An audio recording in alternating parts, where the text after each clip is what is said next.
Okay, देखिए concept about interrogative pronoun है interrogative adjective. ये दोनों ही जो इंट्रोगेटिव वर्ड है, इंट्रोगेटिव प्रकार के जो प्रोनाउन होते हैं या एडजेक्टिव होते हैं, जो प्रोनाउन के भी काइंड्स में इंट्रोगेटिव आता है और एडजेक्टिव में भी इंट्रोगेटिव वर्ड आते हैं। मींस जो प्रश्नवाचक शब्द हमारे होते हैं like what, whom, where, who, is, ये सारे क्या होते हैं? ये सारे इंट्रोगेटिव वर्ड होते हैं।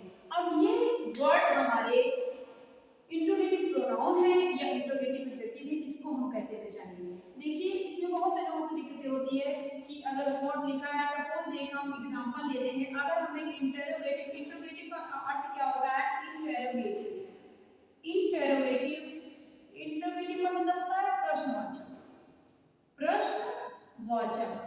और इंट्रोगेटिव में आप देख लीजिए क्वेश्चन वर्ड होते हैं। ये सारे जो इंट्रोगेटिव का मतलब होता है प्रश्नवाचक, और प्रश्नवाचक का मतलब होता है कि जिन शब्दों से ये लगे कि हमसे प्रश्न पूछा जा रहा है, या उस सेंटेंस में अगर ये सारे शब्द दिए गए हैं या इनके अलावा और भी जो वा से शुरू होने वाले वर्ड हैं, इनसे हमें यह पता चल रहा है कि हमें हमसे प्रश्न पूछा गया है। और वो दोनों में ही एडजेक्टिव है, चाहे इंट्रोगेटिव एडजेक्टिव हो या इंट्रोगेटिव प्रोनाउन हो, दोनों में ही प्रश्न पूछा जाता है। ओके, और देखिए इसमें व्हाट, हु, वेयर कुछ भी है जिसे हम लिखते हैं, हम लिख देते हैं यहाँ पर आपको कि हु हैड यू। एक सेंटेंस हमने लिखा हु हैड यू, ये जो है आपका इंटरोगेटिव सेंटेंस है। अब देखिए आप लोग ये इंट्रो, अब ये वर्ड का सेंटेंस लिख दिया गया, लिख दिया कि हु हैड यू।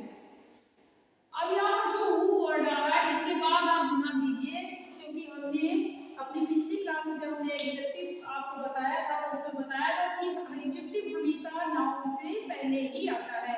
जब भी हमें एडजेक्टिव फाइंड करना हो या एडजेक्टिव हमें देखना हो, वो चाहे इंट्रोगेटिव एडजेक्टिव हो, डिमॉन्स्ट्रेटिव एडजेक्टिव हो, या कोई भी एडजेक्टिव हो में क्वालिटी वाली हो, क्वांटिटी की कुछ भी है, वो हमेशा हमें नाउन से adjective means all type of adjective we find before noun, means noun के पहले ही हमें एडजेक्टिव मिलता है।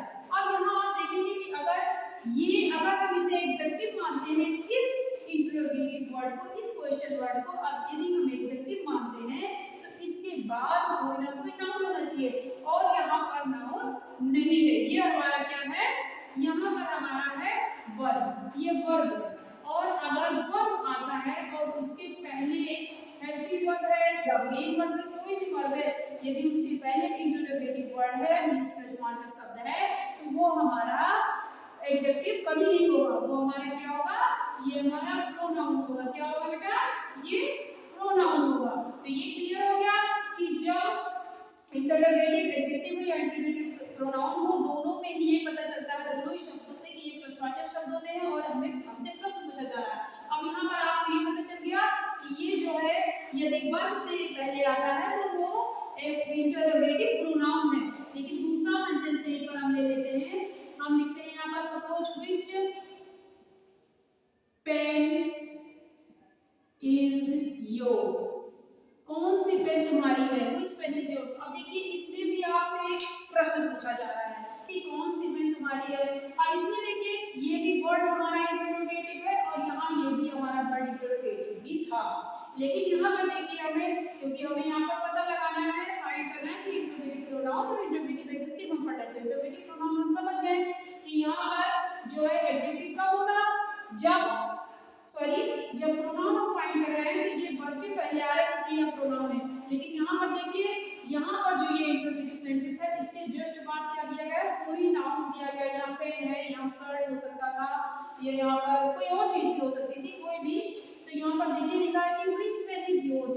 अब ये पेन अगर नाउन है और नाउन के जस्ट पहले से क्वालिफाई करने के लिए यहाँ पर एडजेक्टिव ही होगा, आपको पता है पहले ऑलरेडी यू नो दैट, तो ये क्या हो जाएगा? एडजेक्टिव हो जाएगा हमारा। अब आप इसे सरल तरीके से सीख गए होंगे। और देखिए और भी एग्जांपल इसमें आ गया। अब देखिए दोनों सेंटेंसों में आप अंतर देख रहे होंगे कि यहाँ पर वर्ब आ रहा है, ये इंट्रोगेटिव वर्ड है, क्वेश्चन वर्ड है, और इसके बाद यहाँ पर वर्ब आ रहा है, वर्ब के पहले क्या आ रहा है? कोई भी इंट्रोगेटिव अगर वर्ड आता है तो वो प्रोनाउन कहलाएगा। और अगर नाउन है